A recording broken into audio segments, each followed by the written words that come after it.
Sa panahon ngayon, kitang-kita ang kaunlaran sa pamumuhay ng mga tao. Ngunit, paano nga ba nagbisibilisado ang lipunan? Ano ang mga pinagdaanan at naimbento ng mga sinuunang tao upang maabot ang ganitong estado? Ang kabihasnan ay ang nakagisnang gawain o pamumuhay ng isang pangkat ng mga tao. Kabilang dito ang wika, kaugalian, paniniwala at sining, kaya't ang pagkabuo nito ay ang naging daan kung ano ang tinatamasa natin ngayon. Ano nga ba ang kauna-unahang kabihasnan na nabuo sa daigdig? Kilala ang kabihasnang ito bilang Fertile Crescent dahil sa masagana o mataba nitong lupa. Ito ay hugis arko na mula sa Persian Gulf hanggang sa baybayin ng Mediterranean. Ang dalawang ilog sa pagitan ng kabihasnan ay ang Tigris at Euphrates. Malaki ang epekto ng mga ilog na ito sa paraan ng pamumuhay ng mga mamamayan sa Mesopotamia. Nasabi na ang klima sa Mesopotamia ay mainit. Ang reed, timber, metal at ang matabang lupa rito naman ang ilan sa kanilang mga likas na yaman. Ang mga bagay na likas sa kanilang lugar ang kanilang ginamit sa pangkabuhayan. Ang pagsasaka ang kanilang pangunahing kabuhayan. Pinakinabangan nila ang matatabang lupa sa kanilang lugar na angkop sa pagtatanim. Ang kabuhayang ito ang kanilang pangunahing pinagkukunan ng pang-araw-araw na pagkain. Dahil pinalilibutan nga sila ng mga anyong tubig, ginamit ito ng mga sinaunang tao sa irigasyon o pinagmumula ng tubig para sa mga tanim na makatutulong upang magkaroon ng maayos na ani. Bukod pa riyan, isa ring pangkabuhayang gawain sa Mesopotamia ang pangangaso. Sa ganitong paraan, magsisilbing pagkain ang kanilang mga huli. Paglipas ng panahon, naisipan ng mga sinaunang tao ang pakikipagkalakalan kung saan nakikipagsapalaran sila sa pakikipagpalitang produkto mula sa mga iba't ibang lugar. Ang kasaysayan ng Mesopotamia ay binubuo ng mga imperyo. Ano-ano nga ba ang mga ito? Ang Sumerian ay isang nomadikong pangkat na unang namalagi sa ilog lambak ng Mesopotamia. Matatagpuan sa bawat estado ang mga templong tinatawag na ziggurat. Ang ziggurat ay nagsisilbing sagradong tahanan at templo ng mga patron o Diyos ng isang lungsod. Sa makatuwid, ang mga pari lang ang maaaring pumasok dito. Nakaimbento sila ng sistema ng pagsulat na tinatawag na cuneiform. Clay tablet ang kanilang pinagsusulatan habang stylus naman ang ginagamit bilang panulat. At ang mga taong marunong o nagsusulat ng cuneiform ay tinatawag na scribe. Ang sistema ng pagsulat ay patunay na sila ay may matibay ng pakikipagtalastasan at ugnayan sa iba pang mga pangkat. Nagtatag ang mga Sumerian ng mga lungsod-estado na may sari-saring leader. Hindi nagkasundo ang mga ito, kaya't nagkaroon ng mga digmaan at kawalan ng pagkakaisa na nagbunsod sa madaling pagsakop sa kanila ng mga Akkadians. Ang mga Akkadians ang ikalawang imperyo na namuhay sa Mesopotamia. Pinamunuan ito ni Sargon na pinag-isa ang mga watak-watak sa lungsod-estado sa Mesopotamia. Hindi nagtagal, bumagsak rin ang imperyong ito sanhi ng muling pagsasarili ng mga lungsod. Makalipas ang ilang taon, dumating at nasakop ito ng isang makapangyarihang pangkat, ang mga Babylonian.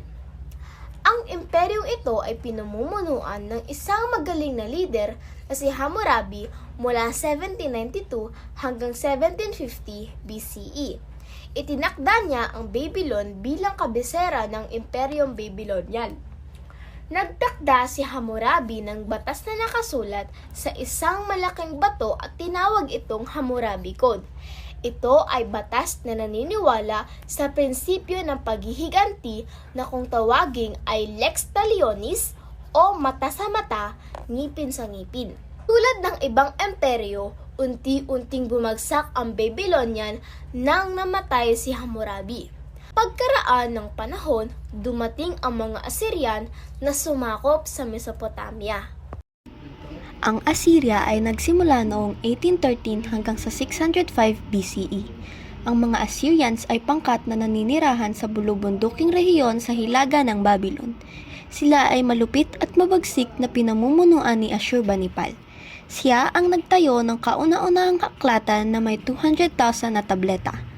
Bumagsak ang Assyria dahil sa pakikipag-alsa sa Chaldeans na tutol sa kanilang di makatarungang pamumuno. Ang mga Chaldean ay matatagpuan sa bahagi ng Timog Babylonia at sa kanang bahagi ng Euphrates River. Ito ay tinatawag na bagong imperyo ng Babylonia na naitatag ni Nabopolassar. Sinubukad ni Tsar II ay ang pinuno ng imperyo nang matamo nito ang rurok ng kadakilaan. Siya rin ang nagpatayo ng Hanging Gardens of Babylon para sa kanyang asawa. Kinilala ito ng mga Greek bilang 7 Wonders of the World. Nilusob at sinakop ang Chaldea ng mga Persian sa pamumuno ni Cyrus the Great, sanhi ng pagkabagsak nito. Ang Persian ay tinatawag noon bilang pinakamalaking imperyo. Napasailalim ng mga Persians ang Imperyong Medes at Chaldean, na umabot sa pamumuno ni Darius the Great. Dahil sa dami ng nasakop nilang imperyo at lupain sa Mesopotamia, nalaman na malaking bagay ang maayos at magaling na pinuno dahil siya ang may responsibilidad sa kaayusan ng kanyang mga nasasakupan at mamamayan upang maging masagana at matagumpay ang imperyo. Sa dami ng imperyong namalagi dito, kagulat-gulat na natapos o nawasak pa rin ang kabiasnan ng Mesopotamia. Pero paano nga ba ito nangyari? Narito ang maikling pagkakasunod-sunod ng mga imperyong namuno sa Mesopotamia. Sa pagtatapos ng ika-4 na milenyo ay doon nagsimula ang unang pamayanan bilang Sumer o Timog ng Mesopotamia. Bumuo ang mga Sumerian ng mga lungsod at ang pinakamahalaga sa mga lungsod na ito noon ay ang Ur, isang walled city na may laki ng higit sa 2 milya kwadrado at may halos 100,000 mga taong naninirahan. Ang Neo-Babylonian Empire o Second Babylonian Empire ay nagsimula sa kasaysayan ng Mesopotamia na nagsimula noong 620 BC at nagtapos ng 539 BC. Noong huling 3 siglo, bago pa man pamunuan ng Babylonia ang Mesopotamia, ay namuno na rito ang mga Akkadians at saka pinamunuan ng Babylonia na sinundan naman ng mga Assyrian, Chaldean at ang panghuli, ang Persians.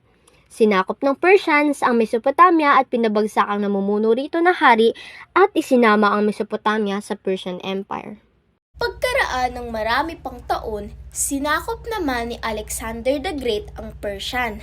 Pinamunuan nito ang Mesopotamia at kanya pang ibang imperyo, ngunit dumating ang panahon ng pamumuno ng Griego at Parthia at noong 100 AD, ang kultura ng Mesopotamia ay tuluyan ng nagwakas.